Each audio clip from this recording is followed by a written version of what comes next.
Engaging celebrity interviews. Exciting updates from Christian filmmakers. Movie reviews so you can choose your movies wisely. And so much more here on Faith on Film with Isaac Hernandez and Holly McClure.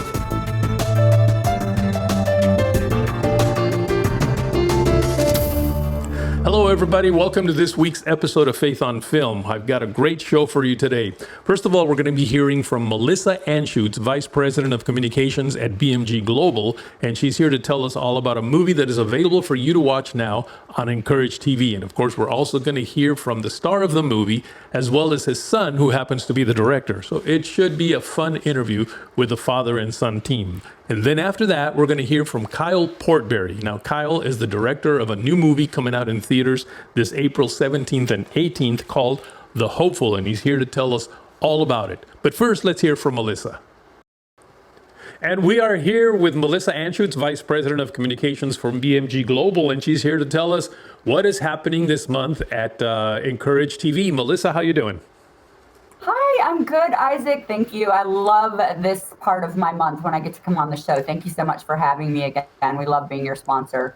Oh, it's such a pleasure for us to have you on. And of course, we certainly appreciate your sponsorship. So what do we have going on this month at Encourage TV? Yeah, we have a great film that we're featuring this month called Fly Old Bird, Escape to the Ark. It's just this darling tale about two friends, unexpected friends, I guess I should say, in their 60s, who are basically taking a road trip and fleeing from their children. Their children are treating them a little bit like children now that they've gotten, a little bit older. So they're trying to take their checkbook and they're trying to tell them they don't know basically how to adult anymore. So they decided to run away. It's just super cute. And they head through the states to find this actual ark. So it's on Encourage TV. It is, free to subscribers. So please subscribe and watch this darling film. You'll definitely get a kick out of it. Well, I'm going to be honest with you. I watched the movie and it just hit too close to home. It just reminded me that I'm kind of getting close to that myself.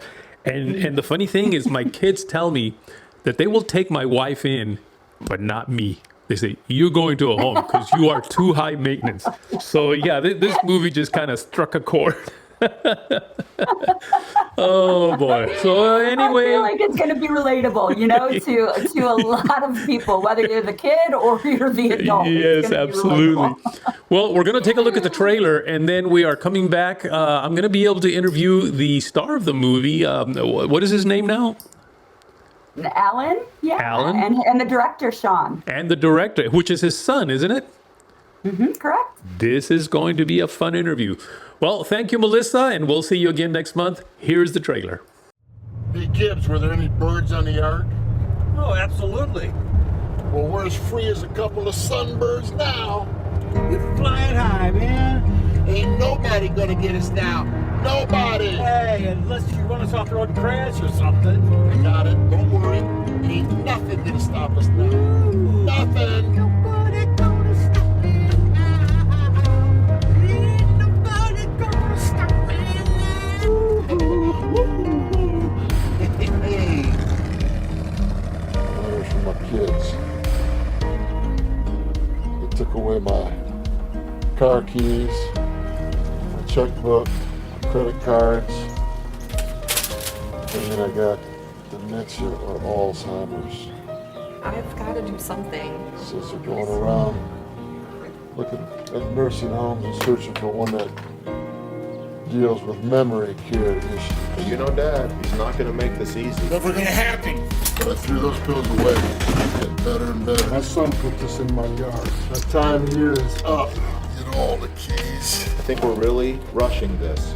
Gibbs! I can't take him in. What you doing, Kotsky? You ready to go? Go where? To the ark. What the heck? Let's do this, all right? It's a deal. You really think I need a nursing home? Me? Not yet. You will someday. I'll die first. Well, that's exactly what I want to do. I want to die first before I end up in a nursing home. So I'm running for my life, Gibbs. Trying to give him a little nudge towards Jesus. I hope it does the trick. That's out there, man. A little crazy, right? Well, at least you're running with a pretty good man. Who should go on the road is Gibbs and Koski. Koski and Gibbs sounds better. It has to be alphabetical. That'll never fly. I'm gonna find a spot on that ark and sit there till she floats out to sea. Wild bird. Well, I'm here now with Alan Maki, who has written, produced, and starred in 2 feature-length Christian movies, Sidewalk Singer and Mr. Watt, distributed both by Bridgestone Multimedia. And he's joined by his son, producer, director, actor, Shaun Maki, and they're both here to tell us all about their latest feature film, Fly Old Bird, Escape to the Ark. Welcome to Faith on Film, gentlemen. Welcome. Thank you, Isaac. It's a pleasure. Good to see you. Now, I was able to see the movie. And I have to admit, and I mentioned this when I spoke with Melissa just a few minutes ago, it really hit home because I'm kind of nearing that age, first of all, where, you know, I'm getting old, I'm getting up there. And I was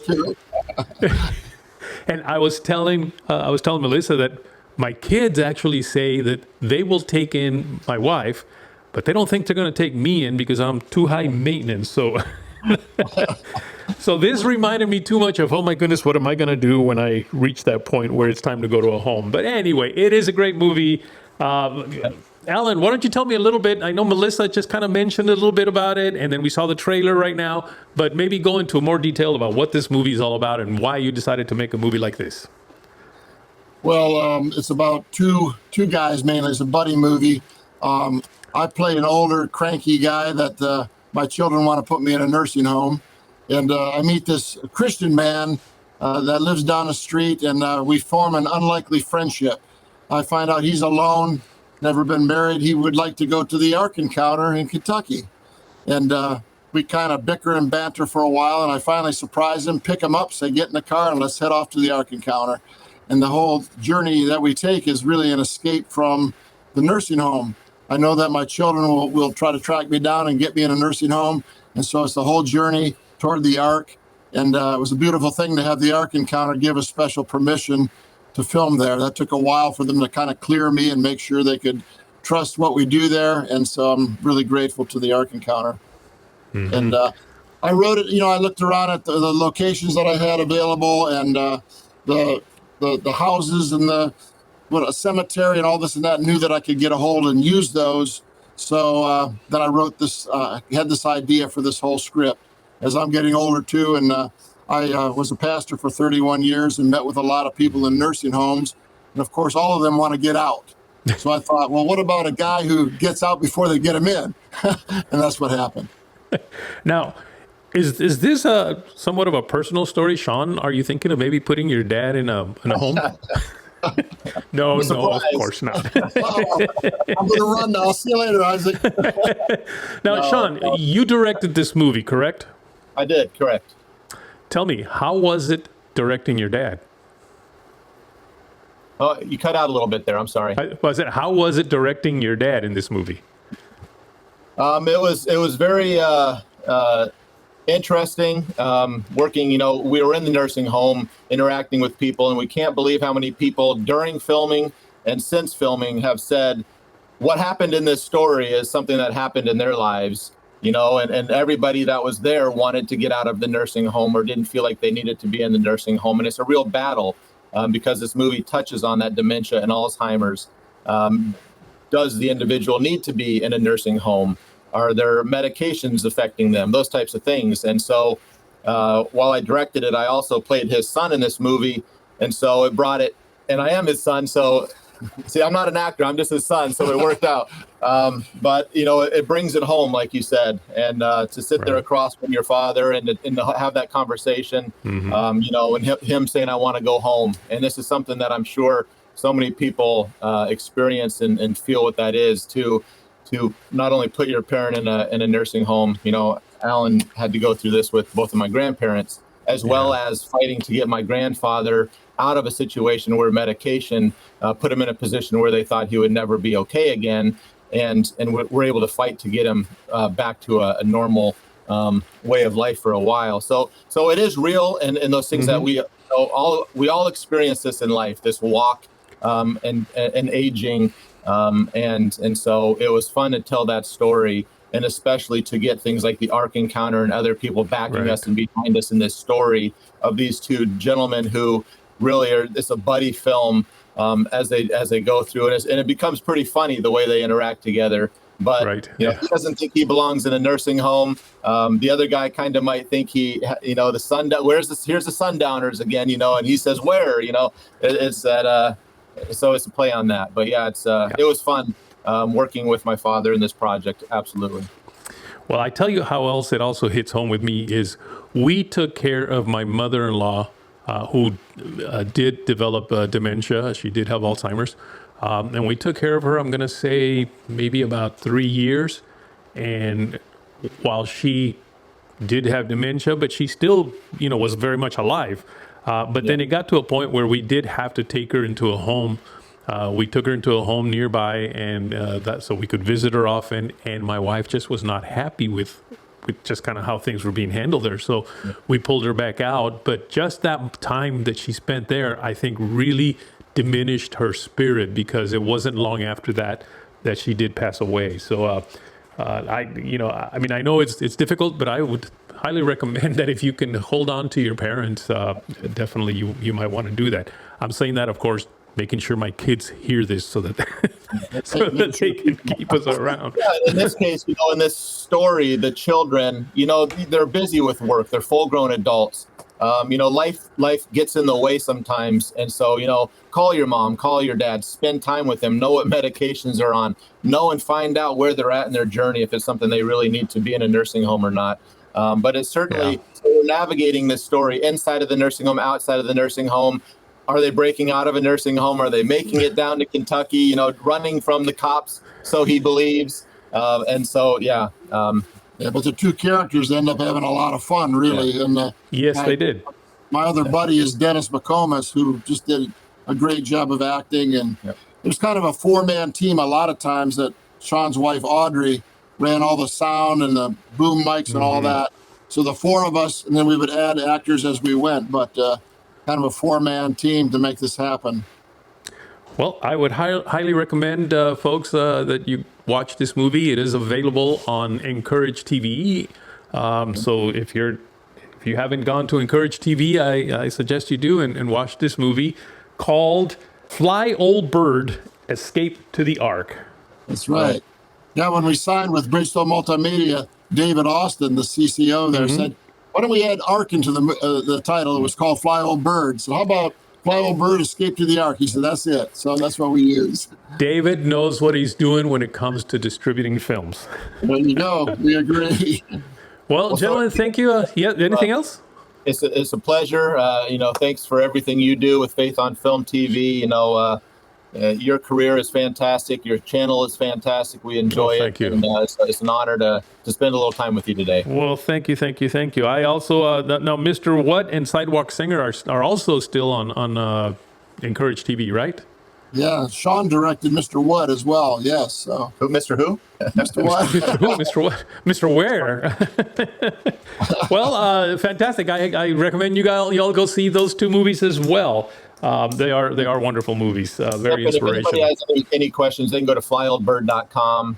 That'll link them to reviews. It'll link them to trailers and links to go see the movie as well, and to Encourage TV, our partner, which we've had a great couple weeks since they launched it in March, and it's at about 90,000 views on there alone right now. So we're loving the response and the joy that is coming out of this. So it's been a thrill. You'll see a lot of awards we've won, fortunately, at some film festivals too. So it's been a joyride, believe me. Yep. Good. All righty, folks, thank you for joining us today. We'll be right back. Hey guys, I'm Brett Bargle. I'm a producer, director, actor, and I'm the star of Mayberry Man, and you're watching Faith on Film. Well, with me today is Kyle Portbury. Now, Kyle is an Emmy Award-winning, 3-time Australian Directors Guild nominated writer-director, and he is here today to talk to us about the movie The Hopeful, which, by the way, releases as a Fathom event in theaters on April 17th and 18th only. So you want to make sure and go watch them at those times. Other than that, I'm sure it'll be streaming, but we don't know when yet. Kyle, welcome to Faith on Film. Lovely. Thank you for having me, Isaac. Oh, you bet. You're going to, of course, share with us today about the movie. But you know what? In fact, let me set that up. Before we talk about the movie, why don't we take a look at the trailer? That way people will have a visual idea of what it is we're talking about, all right? Brilliant. Let's do it. Obey his word and believe. There is no time for delay. I believe the Bible is clear. Jesus will return in but 4 short years. I come before you today to tell you that I have been shown in vision. Father Miller's message was light. The Advent people were traveling on a path toward a bright and holy city. This is not the first time the end of the world has been prophesied by a fool, nor will it be the last. If you do not renounce these radical ideas, you will not be welcome here in this house of worship.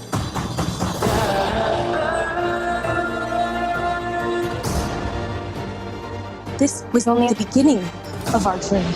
Her visions do not come from God. My friends, she speaks with great tenderness of the word of the Lord. The Holy Spirit encouraged our Advent hope. There were people who didn't listen and they fell off the path. Really believe this doctrine which you preach? I was lost, and now I'm found. We must follow the word of God over the rule of men. We feel love.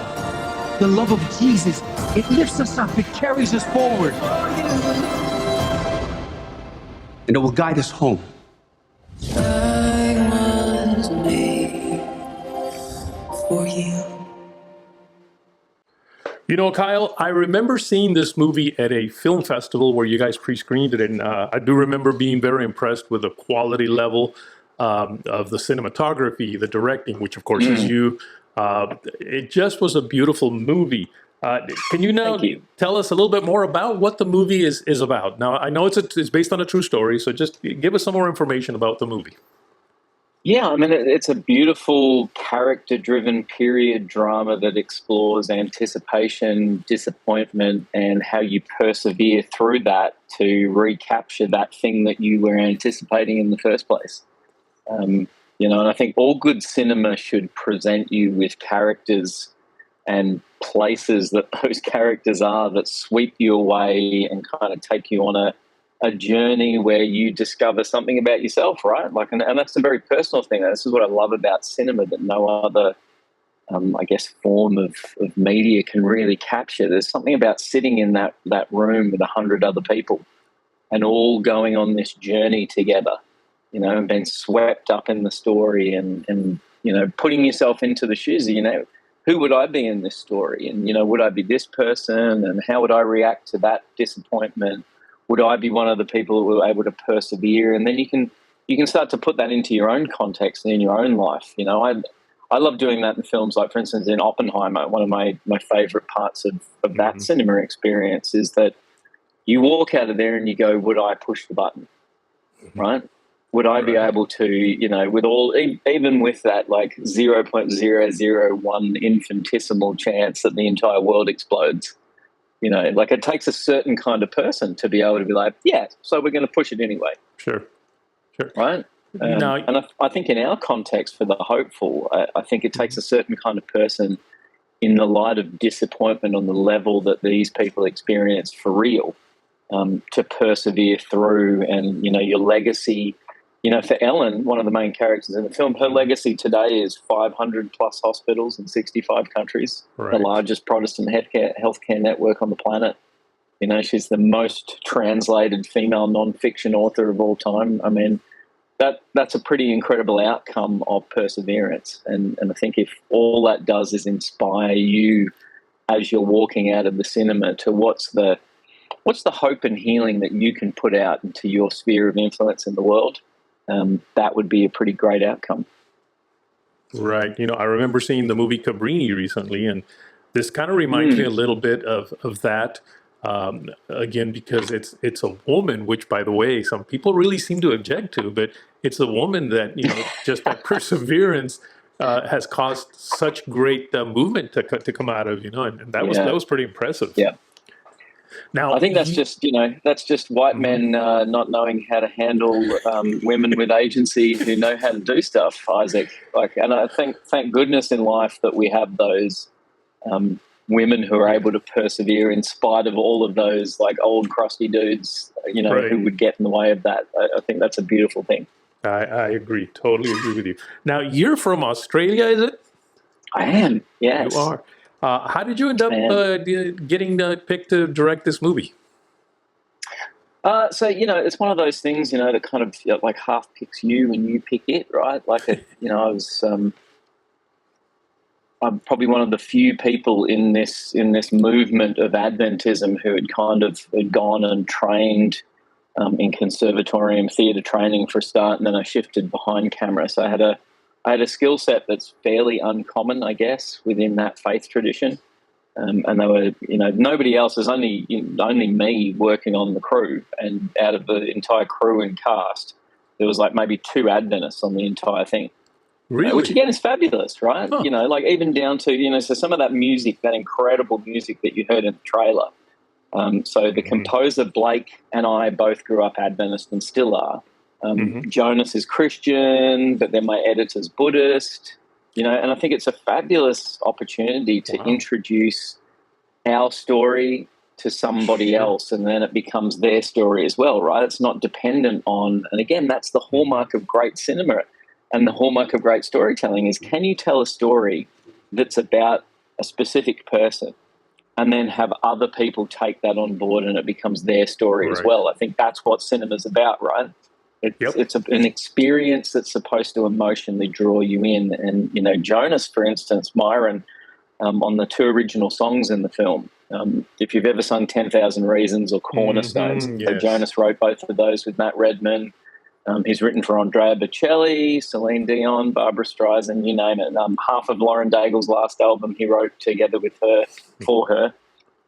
So he's just incredibly talented. And I sent him a rough cut, which is really vulnerable actually when you send people a rough cut, because there's all the caveats. It's not color graded. It's not how I think the film's going to end up looking. But, if you feel moved by this horrible mashup of stuff that hasn't been properly worked on yet, see what comes out, if anything, right? And 4 days later, he sent me the 2 songs that are in the film, in the most beautiful demos I've ever heard. And you're like, it forced me to look at the story differently. I actually edited the film from that point on completely differently to how I was feeling to approach it. So I think the wonderful thing about collaboration, I think why I love filmmaking so much, is the team sport aspect of it, is that everybody that comes in can influence and can affect and just give you options, right, as a director. Right. You're able to then allow that influence to then flow into the way that you tell that story and those character arcs develop. And so in this really beautiful organic way, both of those songs became the main character theme for Miller and then for Ellen. And they arc themselves in this beautiful 3-act structure, each song, and it almost becomes the inward expression of each of those characters. Right.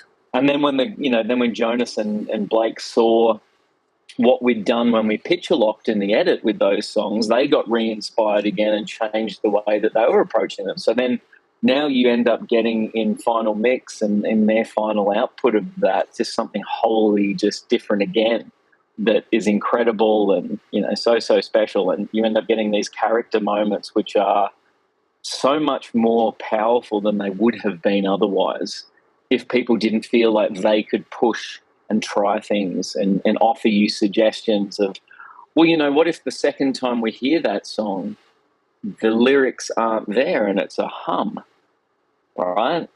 And then you look at it and you go, wow, that actually is that does something completely different to me in that moment that actually that moment needed. I just didn't realize it until you offered that as a suggestion. And then you go down that road with it, So there's, collaboration's a beautiful thing like that. If you let, other people's ideas be received and you work with them and you come out of it with this story that just really grabs you emotionally, how you want to be emotionally taken on a journey in cinema. And I think that goes for all of if you allow people to take ownership with you of a story like that when you're creating it. I think you build an opportunity for it to be doing that in cinema, right? Because that's the spirit that flows through it. So when someone sits in a cinema, they do get that sense of, oh, this could be mine too, right? Like these characters' experience and the way that they're wrestling with the big issues that I wrestle with, you know? I think that accessibility and that relatability is really key in cinema. Yeah. Right. Well, it certainly sounds like music had played such a strong part in this movie. Huge role. The music is going to be available, isn't it? Yes, it is. April 3rd, you'll be able to. We did a version of "Made for You," which is Ellen's theme, with the Stockholm Strings Studio Orchestra, many of whom play for the Stockholm Symphony. And so that is absolutely gorgeous. That'll be coming out across Spotify and iTunes and wherever you pre-save all that good stuff. So those pre-save links are up now. So if you go to Jonas Myron on Spotify, you can pre-save. Same in iTunes. April 12, the radio version of Made For You comes out. And then April 15, the full soundtrack comes out across all the places where you save music and listen to music. And it's gorgeous. Blake Robinson, who has done the score, composed the score. It is world-class, like world-class. Wonderful. And just from a listening experience, what they've done with crafting that soundtrack in and of itself is just gorgeous. It's one of those compliments to the experience after the cinema, right? That you're able to go and go, well, I love that experience, and now I can engage with the music from it. That's fantastic, man. Well, again, the movie The Hopeful as a Fathom event in select theaters, April 17th and 18th. You don't want to miss it. Kyle, thank you so much for taking time to spend with us today. I know that you're running around here in the United States, busy doing all sorts of things right now before the release. Having a fantastic time too. Well, that will do it for this week's show. I really hope you enjoyed these conversations. I know I did. Now, I want to use up the rest of the time I have right now to invite you to go check out our new website. Remember, we have a brand new website we've just released, and we sure would love for you to visit it. In it, you'll find information on Holly and myself, as well as something very interesting, and that is interviews that Holly has done with Hollywood celebrities. Those are part of her Holly on Hollywood brand. You'll find interviews with Henry Winkler, Kevin James, Julia Roberts, Ewan McGregor, Roma Downey, and so many more. Very interesting interviews that she has done over the years. So just go to faithonfilmtv.com. That's faithonfilmtv.com. And of course, I also want to invite you to check out our YouTube channel. That's YouTube.com/@faithonfilmtv. There you will find a lot of our past shows. Well, that's it for today. We'll see you next week. Write to us at faithonfilmtv@gmail.com. That's faithonfilmtv@gmail.com. Follow us on Facebook, Instagram, and Twitter at Faith on Film TV. Also, go to our YouTube channel, Faith on Film TV, and hit the subscribe button and the bell for notifications on our latest Faith on Film shows.